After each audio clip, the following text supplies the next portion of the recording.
One, two, 3. The Local Youth Worker is a podcast brought to you by Reformed Youth Ministries. Since 1972, RYM has sought to reach and equip youth for Christ, and this podcast seeks to reach and equip those parents and youth workers who share that same desire. For more information on our student conferences, youth leader training, or resources, visit rym.org. Hey everybody, welcome back to The Local Youth Worker, a podcast brought to you by Reformed Youth Ministries. I'm your host, John Parrott, and I'm here with Brad Robson. Brad, how's it going? It's going well. How are you? Going well. And we're here once again. Greg's in the background. We're at Laguna Beach Christian Retreat Center, and we're talking about books, essential books for youth ministry. Brad, do you have any ideas, thoughts on essential book for youth ministry? Yeah, so I have a few too as well. So one of the staples that I use is called The Price of Privilege by Madeline Levine, and she's not a Christian. At least I don't know if she's a Christian or not, but she wrote a book that's just very helpful understanding youth culture and the struggles that students are going through. Yeah. And that's been particularly helpful in our context, just understanding students who have a lot and who've been given a lot. They're oftentimes the ones who struggle the most, and struggle in different ways. And so that book is really good. She also wrote a book called Teach Your Children Well that goes through the different phases of adolescence and just kind of development. And so that's been helpful for us as we think about how to minister to students at particular stages of development. So I love those two books. Okay. Books about ministry, The Imperfect Pastor by Zach Eswine. I read through that book about every year. And I think he wrote a book before that called Sensing Jesus. That's right, yeah. That takes a little bit longer and is a little bit more search your heart. But I love both of those books. The Imperfect Pastor is a little bit more accessible. So Yeah, I can remember Pear Orchard gave me a sabbatical years ago, and I'd already read Sensing Jesus. And then I heard about The Imperfect Pastor. I was like, oh, I'll get this for the sabbatical. And it's basically the same book, right? But it's kind of remodeled a little bit, revised. I don't know. Condensed. Condensed. Okay. Yeah. But yeah, that's helpful. That's one. Yeah, Zach Eswine. He's gotten brought up a few times on this podcast. And I know we were mentioning pre-recording Instruments in the Redeemer's Hands is one that you... That's right, yeah. So we had given that book for a long time to our interns for the summer, and then we realized that our interns don't read in the summer, and so we've stopped doing it. But that book is just very helpful in understanding how to do ministry and why we do ministry. Yeah. And it's always great for people who are starting out in ministry to think about how can I do this well, and so that's a good resource as well. Yeah, that's really good. And to me, when I think essential book of youth ministry, but then ministry in general, I mean, that book is a must own. Should be on everyone's bookshelf. I mean, as you're learning to, counsel students, just enter into people's lives, I mean, that book was extremely foundational for me, very helpful. And, anything Paul David Tripp writes is going to be pretty good. Right. So, Brad, thank you for that. All right, we are back with Dan Doriani and Greg Meyer talking about work. We'll be concluding our time with Dan this week. Dan, I did want to say, I know we've referenced the books and the writing that you've done on work, but why don't you tell us just a little bit about the books that you've written on work? Yeah, sure. I wrote two books, just 3 years apart. The one is a little bit on the more technical side. And believe it or not, I can never remember the subtitle because I didn't make it up myself. But it's something like, there it is, work. What does it say? Work, its meaning, its purpose, meaning, and transformation, something like that. It's orange.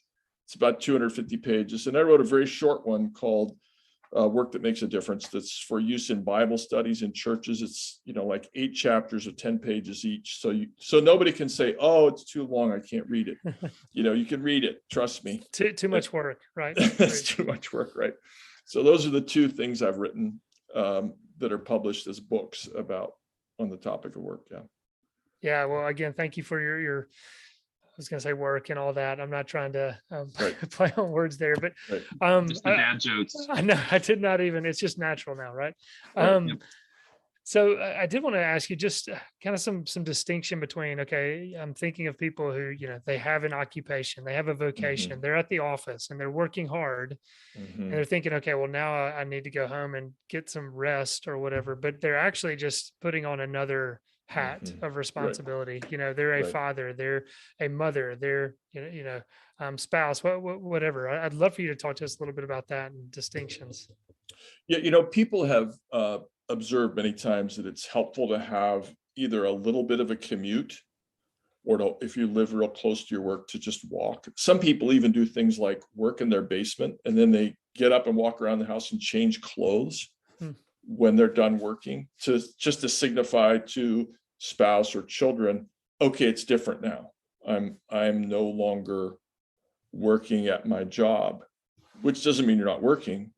So if you have young children, certainly it's always work to take care of young children. Of course, it's pleasant work, but it's work. And you just need to remember that you still have a task in your home, which is making meals, washing dishes, paying bills. That's work. You're not being paid. But try to break it up and try to make sure it's not just toil.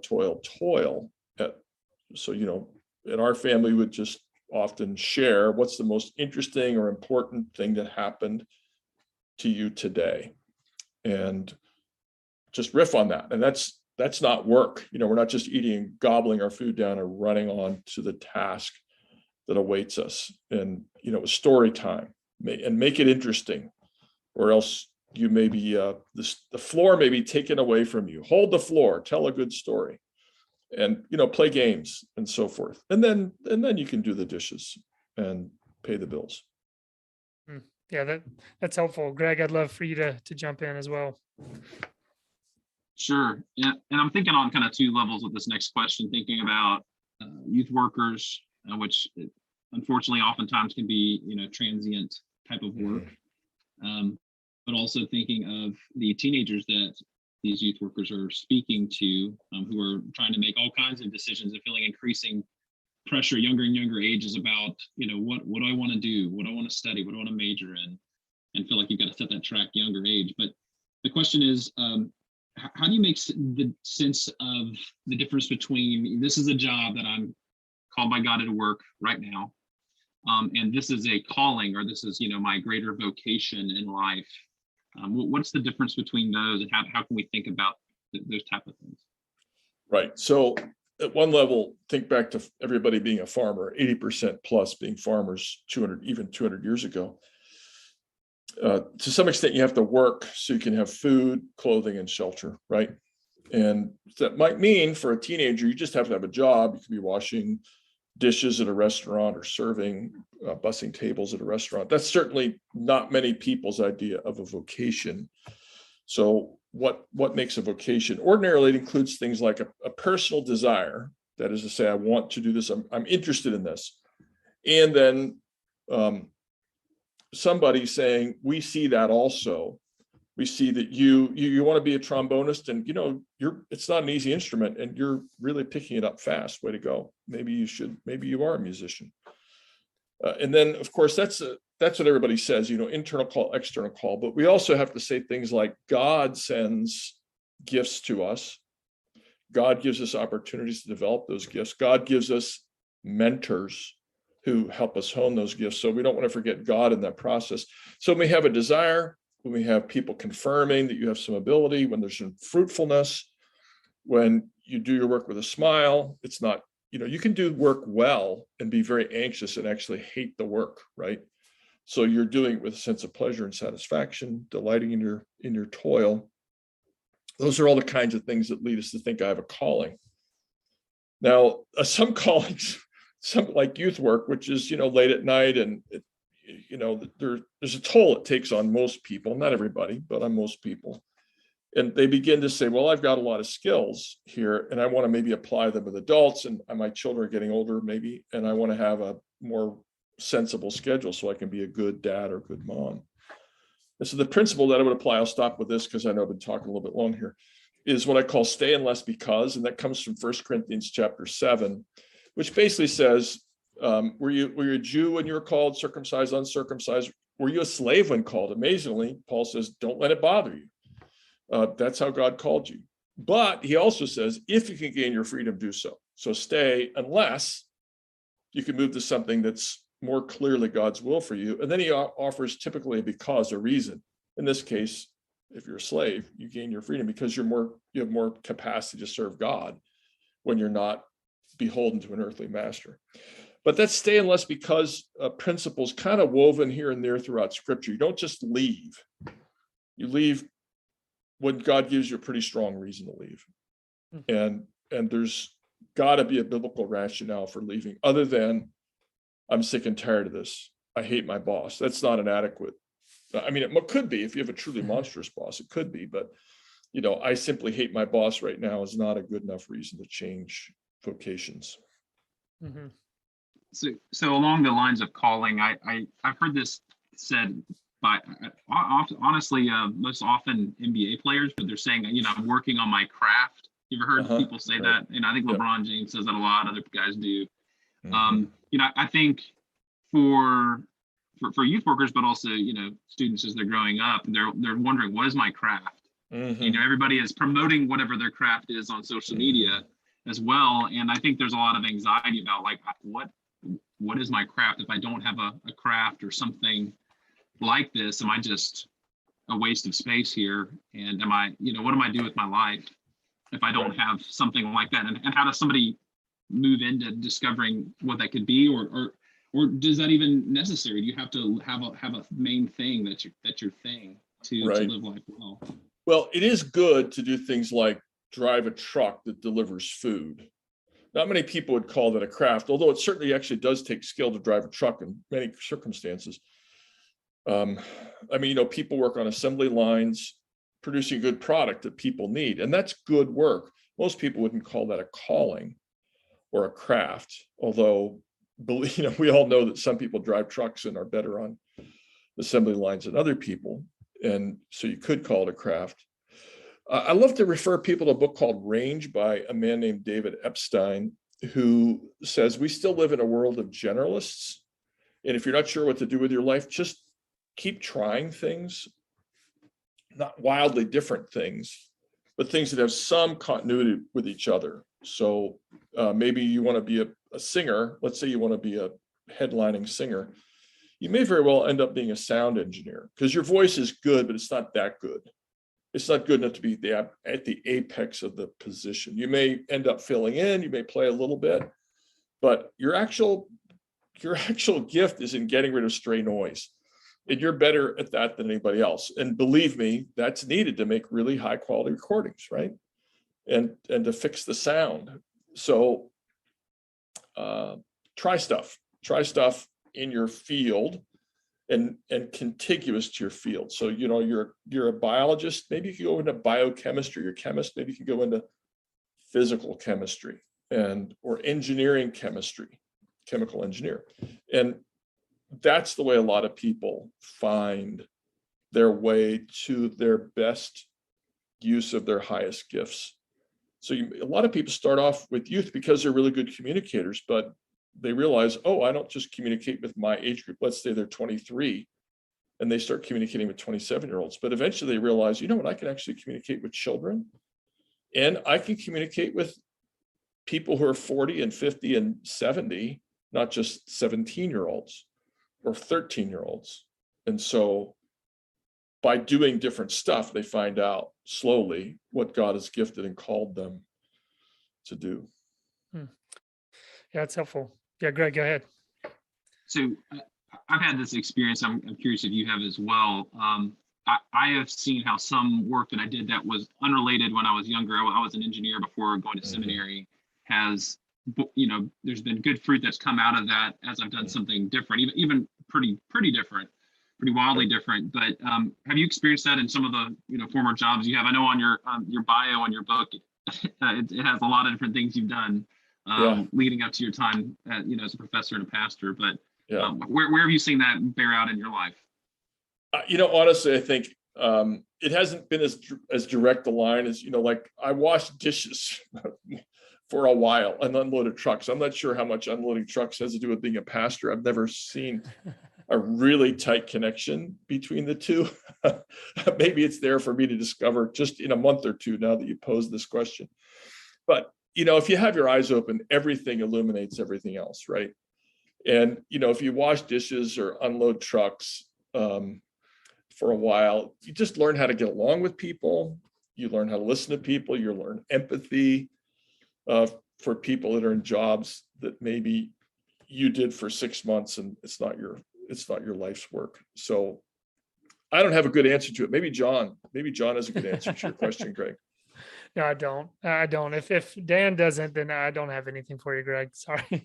I will say, I mean, we're talking about various occupations, and I had a friend text me a question to ask you, Dan. I mean, he said, kind of in our Reformed tradition, as we think about all of occupations, that all vocations can honor the Lord. We know that there's worth. And Well, all honest, I'm sorry. Yeah. all honest vocations. Yes, I was just about to backtrack. Yes. Yeah, right. And he said sometimes, he senses that as we emphasize the importance of that, which it can actually keep us from encouraging, our own students from being ministers, from pursuing some sort of ministry. And so maybe just react to that a little bit and how to balance that as we're, affirming the value of all vocations, also trying to encourage someone to say, hey, look, ministry might be what the Lord's calling you to. Yeah, there's no question that we're constantly overreacting. So we say, oh, well, being a banker or being a construction worker is ungodly. So we're going to react to that by saying, listen, go become a welder, go run a barge company. That's the best thing you can do. So because you're glorifying God in your hands and in all labor of your hands, which is true. But there are people who are called to pastoral ministry, and we should encourage, not discourage. One of the things people say that discourages, another saying that I think is preposterous, is that if you can do anything but be a pastor, by all means, do that other thing. It's just ridiculous. Pastors should be able to do all kinds of things. And every pastor I've ever known is a good pastor, probably could have done any number of things well. So you'll have no pastors at all if you only let people go into pastoral ministry who can't do anything else. What they mean is valid is you need to be called because the work of a pastor is challenging, and you'll give up if you're not truly called to it. That's certainly correct, but we should say that a better way. The other thing I suppose I need to say, and people misunderstand this is probably the thing I say that people resist the most, is that we should ask the question, do I have an unusual gift set? And if I do, if it's rare and strategic, I should probably use it. So I have a friend who's a surgeon who shows up in my book, and also I interviewed him for my podcast. And, he said, with straight face, no boasting, he said, I can probably clean a surgical center better than anybody I know, because I know what needs to be cleaned, how clean it needs to be. But he should not be cleaning surgical centers, because he's a surgeon and he's a very high-end surgeon with extremely rare gifts. And so he should be practicing that all day long. Now, he might want to write up protocols for cleaning surgical centers better or the right way. So if you have a rare gift and a strategic gift, you can save people's lives. Or if you could sell insurance, I think probably most pastors could sell insurance. If you could sell insurance or present the gospel and discipleship convincingly, then you should probably present the gospel and discipleship convincingly, because there's a whole bunch of people that can sell insurance. I'm not putting insurance down at all. I'm saying but it's more unusual to be capable to be a really effective pastor than it is to be capable of being a very effective salesperson. So without diminishing the value of sales, we do want to exalt those callings that do seem unusual, like God calling prophets and apostles. For example, it's not an everyday occurrence. And when God calls you to something striking, you should say yes. Mm-hmm. That's very helpful. And again, we're getting close to time. There's so much more to ask, but I want to shift to ask you, because a lot of people that tune into this podcast are parents. And I'd love for you to speak to parents a minute on dealing with their own children. While again, they're in the home, they haven't left yet to start their, occupation, their calling, whatever that is, but we know they're called to be students. And maybe just some of those conversations they're trying to have with their children to instill a good work ethic, whether it's, challenging them, pushing back on the unmotivated teenager, all of those things. Just some words to parents as we start to close out. Yeah, so I think probably a work ethic is caught more than taught. So mom and dad working hard without excess is probably the best way to teach your children to work hard without excess. And then, of course, working alongside your child is an excellent way to teach your child how to work. So help me rake the leaves. We're going to rake the leaves together. We're going to wash the car together. We're going to wash dishes together, whatever it is that's appropriate for a 5-year-old or an 8-year-old. And you work beside them lovingly and kindly. On the one hand, when they're younger, and then later on, you want to give them a variety of things to do if possible. And besides chores, give them opportunities to tackle things. And then, of course, you have to ask the question, to what extent do you want to schedule your child and to what extent not? I think the answer is, parents probably need to be flexible and realize their children may not get their work done the same way they do. And, you may say it works best for me when I'm getting my job done by 7 p.m. And the child may say, I actually work better when my schedule is quite different from that. Like, we could just hypothesize that there might be a teenager who loves to get all of her schoolwork done between 5 a.m. and 7:45 a.m. It could happen. And then they're free at night. And you should let that go if that's their approach. Don't be a legalist, I would say, if the child's getting the work done. But some children do need a schedule and rewards. And if your child needs a schedule and rewards for getting jobs done, then do that. Basic word is flexible. Don't make your good idea or your practice into a norm or a law. Mm-hmm. Yeah, that's helpful. Again, there's so much more to talk about. I know we're just scratching the surface over this last 3 weeks with you. Remind our listeners where they can check out your podcast and then some of your other writings on this subject. I wrote 2 books. One is Working Its Purpose, Transformation, and Something or Other Else. It's an orange book, 250 pages. You can find it on all the regular outlets. The other is called Work That Makes a Difference. It's a much smaller book for Bible studies in churches, for study groups. It's accessible to teenagers. I would say a good, thoughtful teenager could certainly read that book. I have a podcast called Working. I feel embarrassed. It's called Working with Dan Doriani. And the reason is because I'm the only Dan Doriani in the world, because I have an immigrant name. If you meet anybody named Doriani, they are a relative of mine. So we decided to make use of the unusual character of my name. So with apologies, it's Working with Dan Doriani. Hey, it's a great name. Yeah. Now, Dan, look, thank you so much for your time. Thank you for your words. Greg, thank you as well for jumping on and being a part of this. Good to be with you, John and Greg.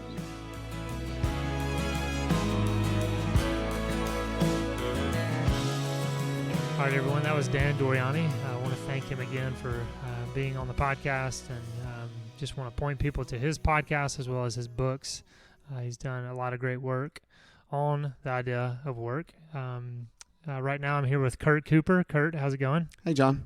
We're in person. Yes, once again. We were in Colorado not too long ago. Yes, and then, 2 weeks ago. Yeah, that seems a lot longer than that. But, now we're here in Florida for the last day of our middle school conference.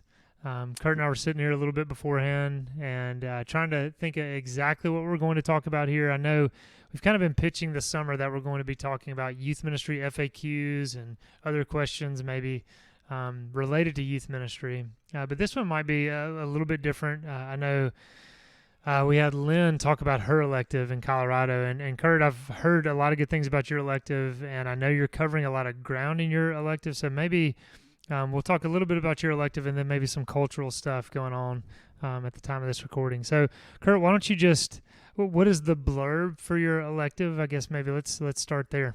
Okay. It doesn't have to be verbatim. I know you're looking for the Yeah, I'm looking at the book right now. But the idea behind my elective, it's called Built Different because that's a phrase that people use online. And I just try to find some kind of phrase like that people will recognize. I'm tricking students into coming to my elective. Already going to interrupt you and just say I'm ignorant, I'm old.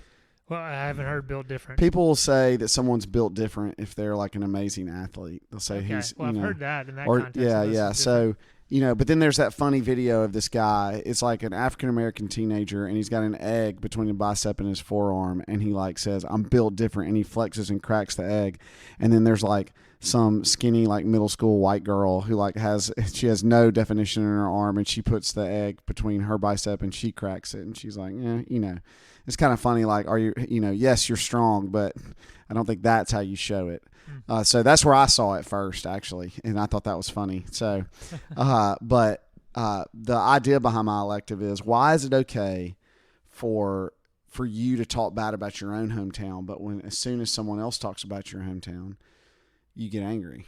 Why is it that you can pick on your younger sibling, but if someone else picks on your younger sibling, like, what is it about other people and when they do the same things that we do, we don't extend them the same grace that we extend ourselves? And so I start out, and on the first day we talk about Rodney King and the Rodney King riots, which most of the middle schoolers obviously weren't alive for. And we talk about Rodney King famously at the end of the riots. There's many dynamics to that, right? But and when I try to go through them as faithfully as I can in a short period of time. And I say, at the end of it, Rodney King said, "Why can't we all just get along?" Right? And so the point of the first day is the Bible has an answer to why we all just can't get along. And it's that we're sinners and we are alienated from God. We're alienated from ourselves. We're alienated from creation, and we're alienated from each other. So the Bible, the Bible has an answer to Rodney King's question. Also point out to them that this all happened when I was 11 or 12, and that something somewhat similar happened a couple of years ago. And that, if we don't learn from our history, we're doomed to repeat it. So, with all the things that happened in 2020, I feel like what happened in 91 and 92 is a little prescient for our time. So then the second day, we look at the Tower of Babel, and we say, all right, what are some things that we try to unite around besides God? They try to unite around bricks for stone and bitumen for mortar, like that's their technology, and they think that that's going to be the thing that brings them together. And I list a bunch of different things that people try to unite around, from sports to music to common enemies to COVID, and which is a real grenade to throw in there, and just show how none of those things are strong enough to be the sun of our solar system. That everything, you take away the sun and the solar system falls apart, but that the sun is what holds it together. The gravity of the sun is what holds all of that, our whole solar system together. And what holds everything together for us is God, Christ. And that in Christ we can be reconciled, right? 2 Corinthians 5:17 through 19, I think, is where Paul kind of goes on a reconciliation spree, where he uses it many times in several sentences. And he talks about how in Christ there is reconciliation, and Christ is the only thing that can unite us. And that ultimately we cannot unite to people who don't share that, reconciliation. That we might be able to play nice with them for a time, but ultimately that is a fundamental divide that can't be bridged outside of Christ. That you're either living as if this world is the only world there is, or you're living for the new heavens and the new earth. Now that's the bad side of it, right? And I try to show them the futility of trying to unite around anything besides God, but also remind them, the students, that anyone from any tribe or tongue or nation or time or region of the country or ethnicity or skin color or language or whatever it is, or age or gender, that anyone can be reconciled in Christ. So while we can't ultimately be reconciled with the world, Jesus says the world hates him. We're not better than him, so it will hate us as well. And we can't unite with it, in that way without him. So, but the great side of that is that we can be united to anyone, regardless of our differences, if it's in Christ, that he is the great uniter.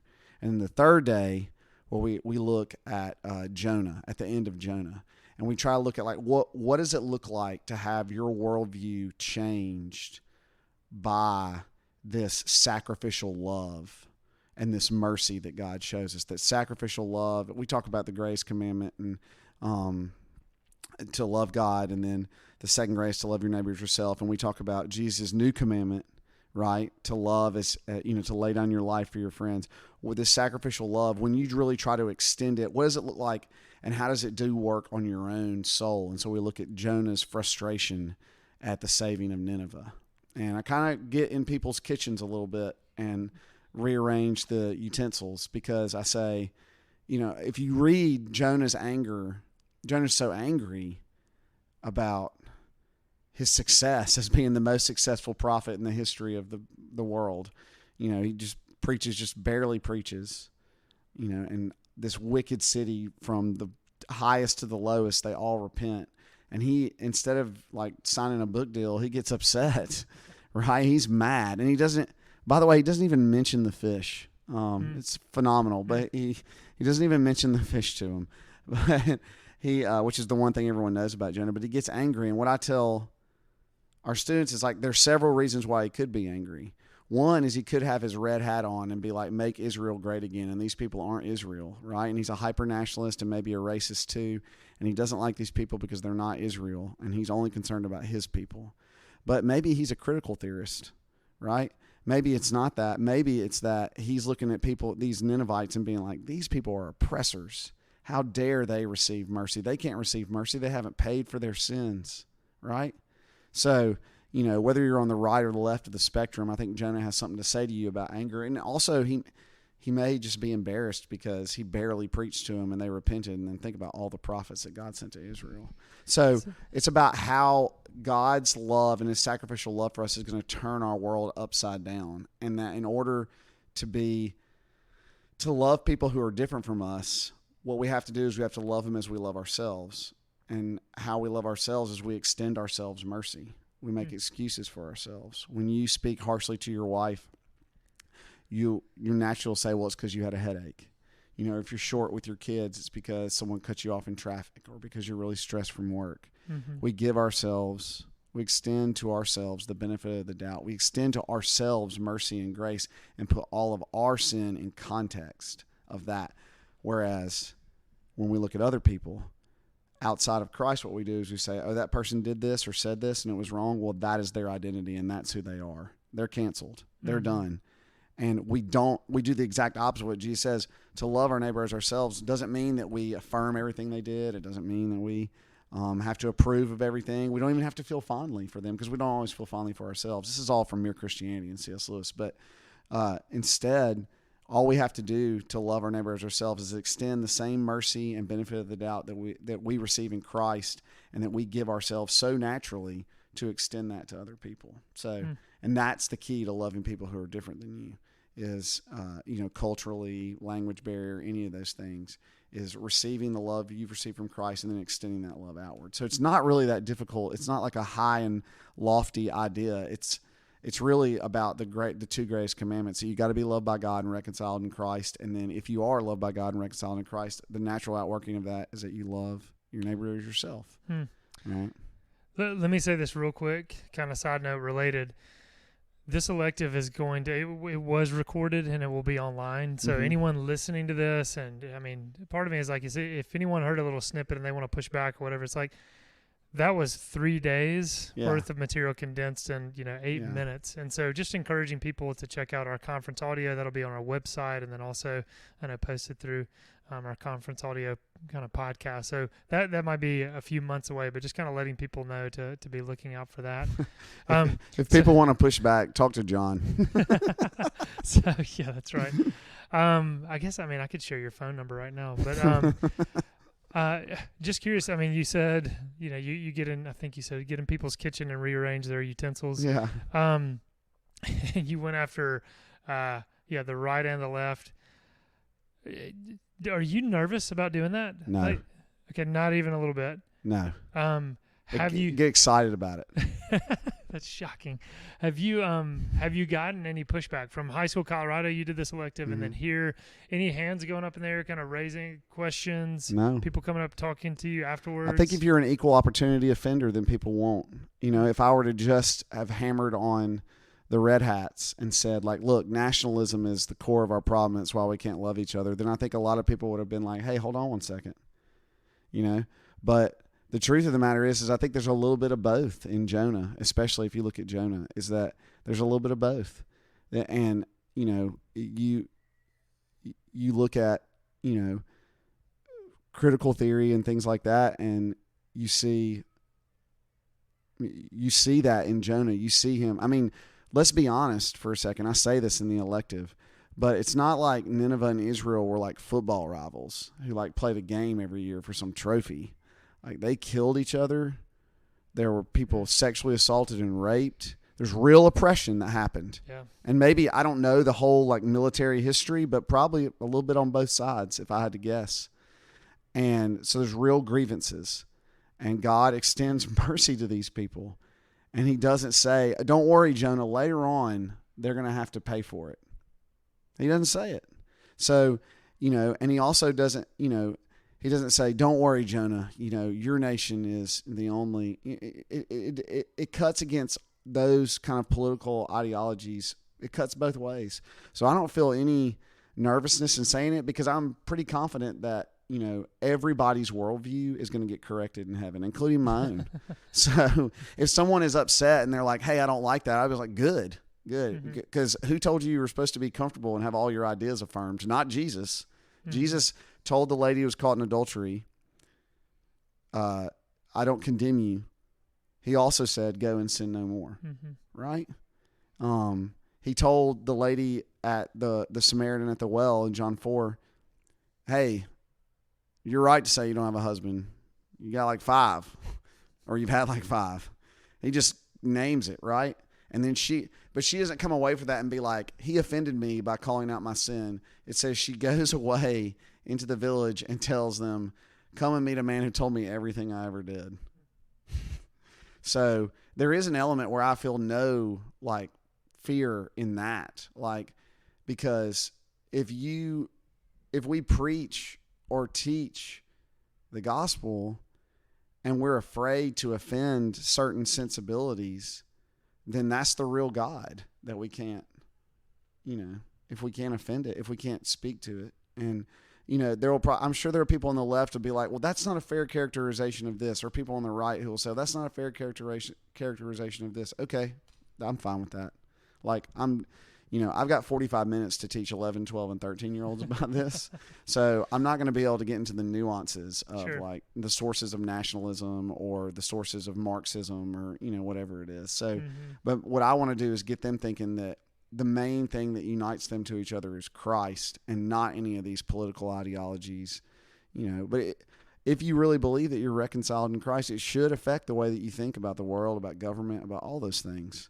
And there's going to be some pruning, right? Jesus says, I'm the vine, I prune the branches. And pruning is done not to kill a plant, but to make it grow further. But it doesn't mean it's not painful. So I hope that makes sense what I'm saying. No, I think it does. And honestly, I mean, the lack of charity that Christians are showing each other as of late, it seems like it's created some, maybe callousness is too strong of a term, but some needed callousness of, look, I cannot nuance every single statement I'm making in a way that everyone is going to accept it. So here's truth from God's word.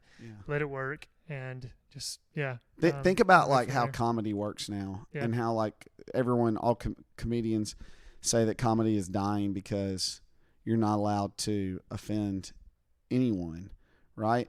But the gospel is naturally offensive. Jesus says, woe to you when everyone speaks well of you, right? So that's not like carte blanche to go out and be a big jerk to everybody. It's not, but it's also, I feel like it is carte blanche to be like, we can, like, just for a second, we can put what you think about the world under the microscope, or what I think about the world under the microscope, and see how it doesn't totally conform to what Jesus is doing.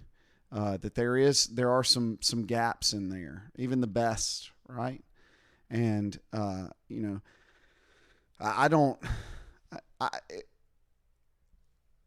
can't imagine not talking about things like this at RYM. Yeah.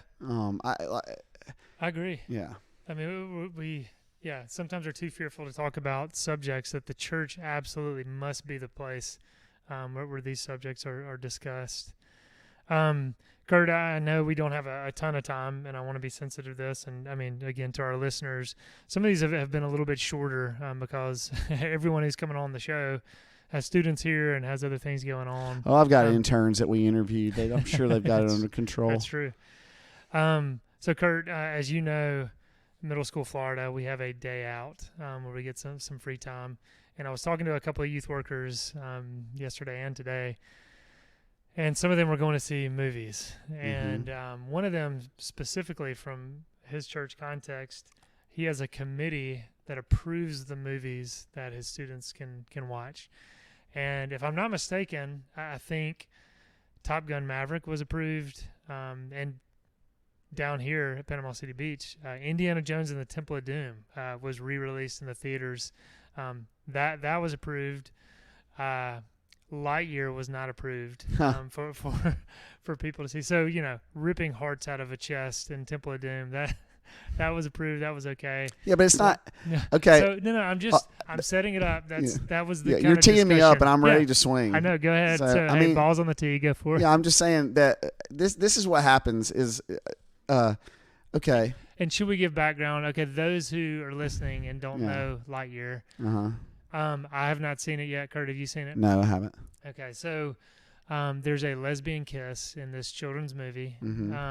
It was in there originally, and they showed it to some test audiences. It did not go well, and so they removed that scene. And then when the bill that's known as the gay bill in Florida came out, Pixar decided they wanted to put it back in there, kind of as a in-your-face to Florida. Hey, we're going to have this kiss scene. So there's been a lot of controversy. Yeah, they put it back in the United States, not in China. Yes, let's good, just be good very careful. But clarification. I mean, and I cannot remember how many countries did ban the movie. Yeah, because It we could have got been to show 10. Florida what's up, but the people who have actual slaves, you know what? We'll do what they say.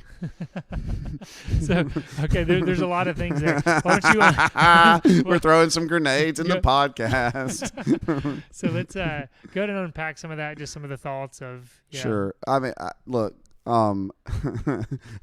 Okay, let's go back to Temple of Doom for a second, all right? Because a guy does get his heart ripped out in Temple of Doom. It's still beating or whatever. Isn't that like that? Like burst into flames. Yeah. But is that held up as like a good thing in the movie? Is it celebrated? Do we celebrate? Are we celebrating? And are we really like? Representation. You Yeah. gotta represent those people that rip hearts out. Yeah, we've got to represent heart rippers. So they need people, the young heart rippers in our culture need to be able to see. Like it's not one thing. It's one thing. Yes, there is, there is that intense scene in the Temple of Doom, but it's not held up as like, you know what, these are really the good guys, right? Yeah, It's clearly they're the bad. I guess in Temple of Doom are the Nazis involved at all? I don't think they're not. Don't think they are. They're in the that Lost one. Ark, right? Yeah, Okay. yeah. So, before people say, well, it's like vilifying indigenous people. Well, they went after the Germans too. I mean, like, so they went after a lot of different people, but, yeah, so I guess, my comment about China is basically all that I really need to say about Lightyear and about how we selectively get offended about things and have to teach certain people lessons. We've got to teach Florida a lesson about this bill because they don't want to teach like kindergartners and preschoolers about sexual identity. But when China says, take the African American guy off the poster for Star Wars, we take him off, or we put him really tiny. Just go and look at the difference. You can look it up. The difference of the Star Wars poster in China versus America. Look for Finn. You'll see. I did not know that. Yeah, or like they edited the Harry Potter extended universe Dumbledore's because Dumbledore's supposed to be homosexual. That's right. They edited that out for China. And you know why they did that? It's because there are billions of people in China and they want the money, and so China can say what they want. There aren't as many people in Florida, so they can. So don't think for a second that somehow Disney has like the moral high ground here. They're doing what sells, what they think will make money. It's not about. I think the Pride Coalition ought to pay attention to that. I don't think they have the allies they think they do.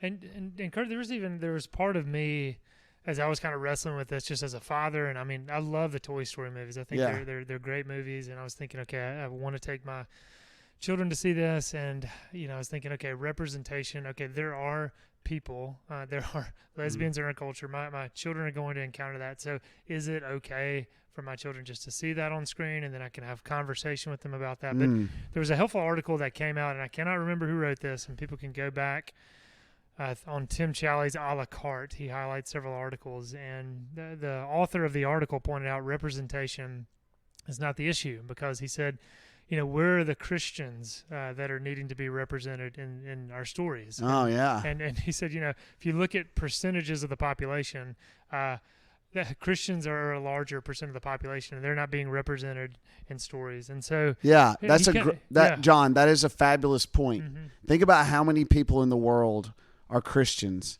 and think about how many times have you seen someone pray in a movie? Or, I mean, the representation of Christians in films, I think we could say by and large has not been too good. That, I'm sorry, as we're recording here in Florida, we have people walking in the background. That's going to happen. These people look like kind of dangerous people too. Just be really careful. Off the top of my head, I can remember the war movie Fury with Brad Pitt, and Shia LaBeouf plays a Christian. And he was actually, as some people said, one of the realest portrayals of Christians, and kind of a positive portrayal. Yes, he used some language that wasn't the best, we could say, and there are some things we could debate. Oh wait, he was a sinner? Yeah, saved exactly. by grace? No, see, that's what I'm saying. Like, there's going to be people out there listening thinking, let's push back on that. But I agree with you, Kurt. But like they said, he was an excellent soldier, and he was a compassionate soldier. And so that's a positive portrayal of a Christian that has been recent. And I'm trying to think of, it seemed like there was another one recently. But yeah, where's the representation for Christians? I think that's a valid point to bring up in a critique of this. Well, it's just selective. It's selective outrage. It's not real outrage because it's selective outrage, and it's more about. I mean, you can just look at what they do. I'm not trying to like throw Disney under the bus in any way, but they're a company that's making business decisions, and they're not. But they're dressing them up as if they're moral decisions, and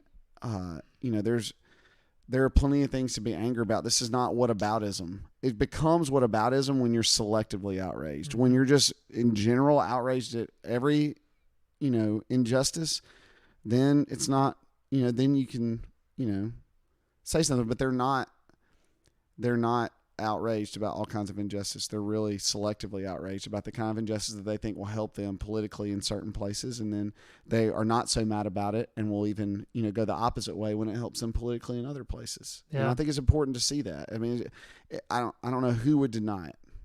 Yeah, no, I agree. And Kurt, I know we need to wrap this up, and I can't help being at Laguna Beach Christian Retreat Center and being here with you and thinking, a few years ago, we watched Stranger Things Season 3, and we discussed that on Parenting Today. And, at the time of this recording, Season 4, Volume 1 is out, and tomorrow, Volume 2 will be released. And I know, again, we're wrapping this up, so we don't have a ton of time to talk about this. Just curious, are your students talking about Stranger Things? Are your interns talking about it? Yeah. Running Up That Hill song. I haven't seen any of the Stranger Things yet, so of the new ones. The Season 4, so that I haven't seen those yet. My younger son's really trying to get me to watch Obi-Wan. He really wants me to watch the Obi-Wan thing, so I'm working on that. I think I'm like 5 minutes into the first episode, so I'm really, really grinding at it. But I've been a little busy lately. But that Running Up That Hill song, this 80s song they brought back, I knew that it was kind of blowing up with our students because at VBS, a lot of my students were like, Kurt, can you play that Running Up That Hill song from the 80s? And I didn't even know what they were talking about, but it's kind of turned it into a hit. It was number 1 on iTunes. Wow. Okay, so on the drive up here or down here to Florida, my daughter asked if we had heard of the song, and I said, is this a new song? And she said, I don't know. And then she looked, and it was like 1987. I was like, okay, so yeah, obviously this is an older song. Stranger Things had in there to feature and brought it back. Isn't that interesting? It's number 1 on. It was, yeah. It was number 1 on iTunes, and number 1. People were all listening to it over and over again. What are some of the comments I've heard? So at the time of this recording, I've watched episode 1 and 2, and I started to watch 3, and I had to go to sleep. I was just too tired. Yeah, I mean it's definitely. I mean, people were talking about it's definitely just straight horror, and it's gorier than the others, and I would say demonic is what I heard. Yes, yeah. So I'm it's too early to know. Okay, what exactly is happening here, and there's some mystery to it, and so. But I will say, even I don't want to. See, again, I haven't seen it, so I'm not trying to push people toward it or push people away from it. But I would say if there are demonic elements in there, that's not necessarily a bad thing because you know what's cool when a movie recognizes that there's a spiritual reality beyond like the material world, which is something that we believe, and that doesn't happen a lot except in horror movies. Yeah, no, I think you and I might have had some of that conversation before because if I'm not mistaken, The Conjuring, which I've not seen because I'm too terrified. I think the writers of that are Christians, and they similar to what you just said, they wanted to portray. Right. I mean, there's a spiritual realm to this world, and so I think a guy there's a movie called The Exorcism of Emily Rose, which I haven't seen either because I'm a coward, and I think I want to say the guy who did that's a believer as well. So it seems like that's right. So some of this is like you said, we need to be cautious of just condemning something, and we need to be cautious of just getting entertainment from something that's very real and something that you shouldn't mock. At the same time, there could be some portrayals that we could get behind as believers. So I know it's something maybe we could talk about this a little bit later when you see it. Are you planning to see Stranger Things? Yeah, I'm going to work my way around to it, but I've been life has picked up pace in the last couple months for me, and my watch time. And I got to be honest. Does this mean I'm old, John? Probably. Yeah. But sometimes when I'm getting ready to watch something, you'll pull up Netflix and I'll see like an old movie that I've seen a bunch of times, but instead of like trying to invest the mental energy to get into like something new or a new season of something, I'll say, I could watch Mission Impossible again. That first one, that scene with the aquarium and restaurant, and he blows it up, and it's pretty good. And I could probably fall asleep to that pretty fast. Well, and I do think it's funny you say that because I do think there's an age factor to what you just said, but I do think an aspect of this is you and I are at the age of. They can't really tell any new stories, and we've kind of seen it all. I mean, I know that can sound like an arrogant thing, but it's just kind of like we've seen a lot, and some of the I don't know, some of whatever's coming out is new. It's like, that's similar to this old movie we've seen before, and it's kind of like we know this is good, so let's go and watch something we know is good instead of watching something that takes a long time, and then you're like, that was a waste of time. I think Breaking Bad spoiled me. like Breaking Bad was the last new thing that I watched where I was like, wow, that was an experience. Like that was a real ride. I'm not, telling you to go watch it either. I hate that I have to say that, but I'm just telling you that I watched that in real time on television where like we were waiting for the episode, and I had students and parents in our church who were really into it too. And that's the last time that I really got, fully invested in a show, and I've never really gotten invested since. I just so I might have missed out on some good stuff. Who knows? Yeah. Well, I know we need to wrap this up, and just as you're saying all that, and we're talking about some of these movies and giving disclaimers, it does make me think about having Brett McCracken on this podcast just several weeks ago. I want to point people back to that and discuss movies with him, but he does have an article on, I think it's entitled, Should I Watch This? Or something along those lines at the Gospel Coalition. So it just gets into some of the Christian liberty and some of the tension there and some of the cautions. So I'm sure you and I would both endorse that article, and because it gets into some gray area. But Kurt, I know you need to go. Kurt, thanks for your time having this discussion. Enjoy it always. Thanks, man. It's fun to be on. Coming by without money. Oh, come and feast without pay. For the King has opened his banquet hall to the beggar, the outcast, and the slave. For the King has opened his banquet hall to the beggar, the outcast, and the